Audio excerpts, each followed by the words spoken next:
Hello friends, welcome at our YouTube channel. आज इस video में मैं आपको पढ़ाने जा रहा हूँ 12th क्लास की पॉलिटिकल साइंस का चैप्टर नंबर 5, जिसका नाम है समकालीन दक्षिण एशिया। तो फ्रेंड्स, हम इस चैप्टर को डिवाइड करके पढ़ने वाले हैं। यह उसका फर्स्ट पार्ट है।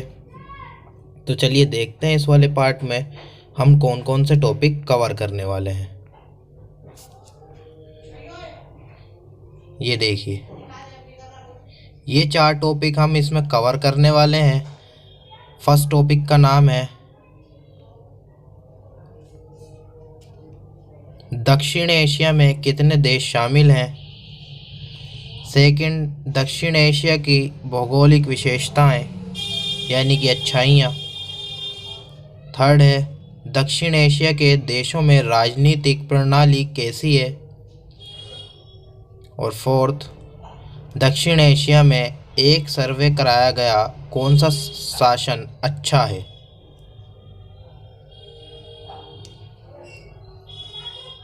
पांचवें टॉपिक का नाम है आपके पाकिस्तान में लोकतंत्र की स्थायी न रहने के पीछे क्या कारण है। नेपाल में राजतंत्र से लोकतंत्र कैसे आया। छठा टॉपिक, सातवां टॉपिक है आपका श्रीलंका। आठवां टॉपिक है आपका श्रीलंका का जातीय संघर्ष तथा समस्या। ये 8 टॉपिक हम इस वीडियो में कवर करने वाले हैं। तो चलिए वीडियो को स्टार्ट करते हैं। तो फर्स्ट टॉपिक आपके सामने है, जैसे कि आप देख सकते हैं, दक्षिण एशिया में कितने देश शामिल हैं। दक्षिण एशिया में कितने देश शामिल हैं। दक्षिण एशिया विश्व का महत्वपूर्ण क्षेत्र है। इसमें टोटल बच्चों 9 देश शामिल हैं इस टाइम पर, यानी कि वर्तमान में, प्रेजेंट में 9 देश शामिल हैं। देखते हैं। फर्स्ट है भारत, सेकंड पाकिस्तान, नेपाल, भूटान, बांग्लादेश, श्रीलंका, मालदीव। ठीक है बच्चों, के लिए दक्षिण एशिया पद का इस्तेमाल किया जाता है। अब इसमें अफगानिस्तान, बाद में इसमें अफगानिस्तान और म्यांमार को भी शामिल कर लिया गया है, इसलिए टोटल 9 देश शामिल हैं। चलिए नेक्स्ट टॉपिक, ऊपर वाले में ये इंक्लूडेड है। दक्षिण एशिया के देशों में आपस में सहयोग और संघर्ष का दौर चलता रहता है, यानी कि इनमें लड़ाइयाँ चलती रहती हैं आपस में ही। ठीक है। और चीन जो है ना बच्चों, चीन को दक्षिण एशिया के देश नहीं माना जाता। चीन जो है ये भी भारत के आसपास है, पड़ोसी देश है भारत का, लेकिन इसे दक्षिण एशिया का देश नहीं माना जाता, इसे नहीं मानते दक्षिण एशिया के देश। तो चलिए, आपका नेक्स्ट टॉपिक है दक्षिण एशिया की भौगोलिक विशेषताएं। भौगोलिक विशेषताएं, ठीक है बच्चों, जैसे कि आप देख सकते हैं, उत्तर में यानी कि ऊपर की ओर हिमालय पर्वत है, हिमालय पर्वत की श्रृंखला है। दक्षिण में नीचे की ओर हिंद महासागर है।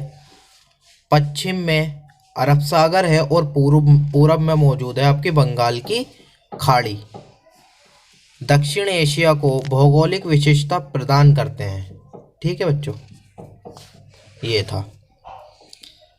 अब ये देखते हैं दक्षिण एशिया के देशों में राजनीतिक प्रणाली कैसी है, यानी कि वो कैसी है, लोकतंत्र है, राजतंत्र है, कहाँ पर लोकतंत्र है, कहाँ पर राजतंत्र है, और कहाँ पर सैन्य शासन है। तो देखते हैं, भारत और श्रीलंका आज़ादी के बाद से लोकतंत्र है उसमें, यानी कि जब से आज़ाद हुआ भारत और श्रीलंका, जब से भी आज़ाद हुआ उसमें लोकतंत्र ही कायम है।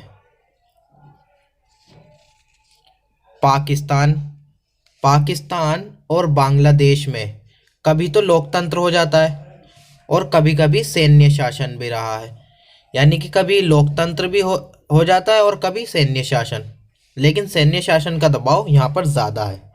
ठीक है। चलिए, तीसरा पॉइंट है आपका मालदीव सन 1968 यानी कि 1968 तक सल्तनत हुआ करता था। 1968 तक ये सल्तनत हुआ करता था। लेकिन अब यहाँ लोकतंत्र है, यानी कि प्रेजेंट में यहाँ पर लोकतंत्र है। क्या है? प्रेजेंट में, यानी कि अभी लोकतंत्र है। 1968 में सल्तनत हुआ करता था ये भी ऊपर वाले टॉपिक में ऐड है।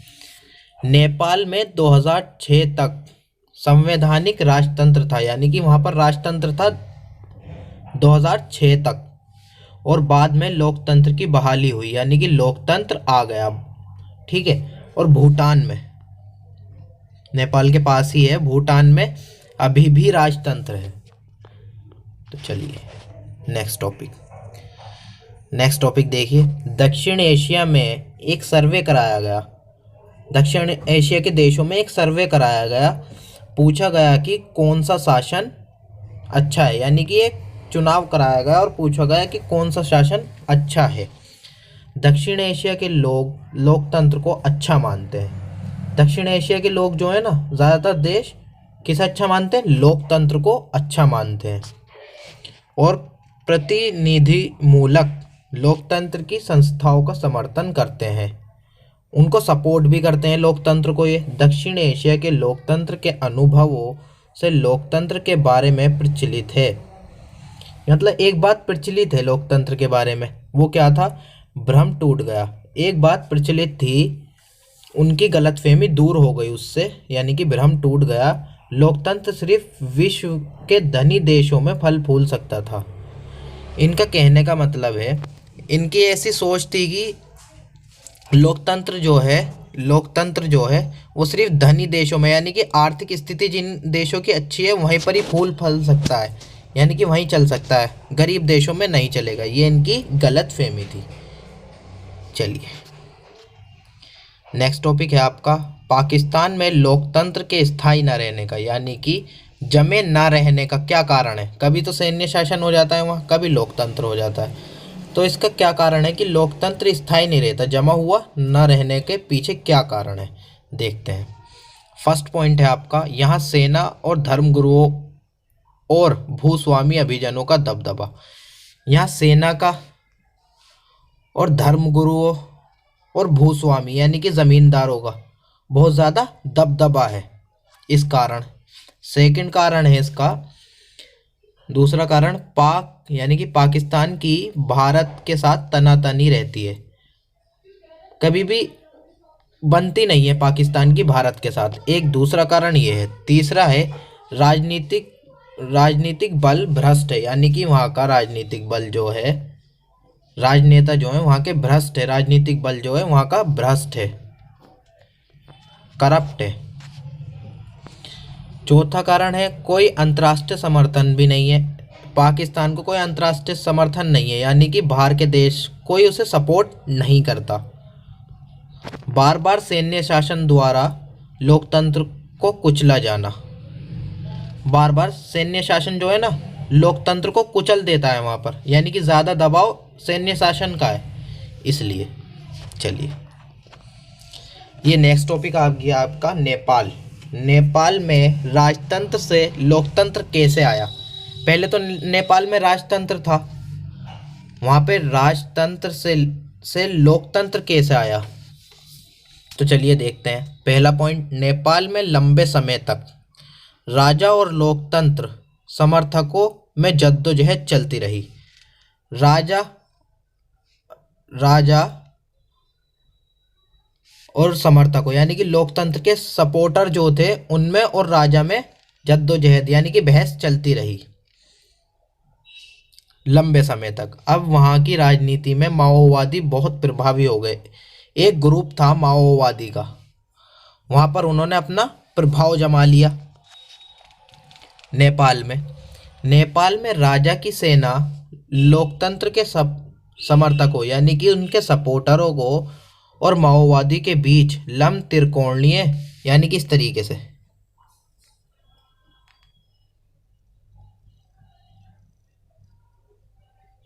ये राजा हो गए, ठीक है, ये माओवादी हो गए।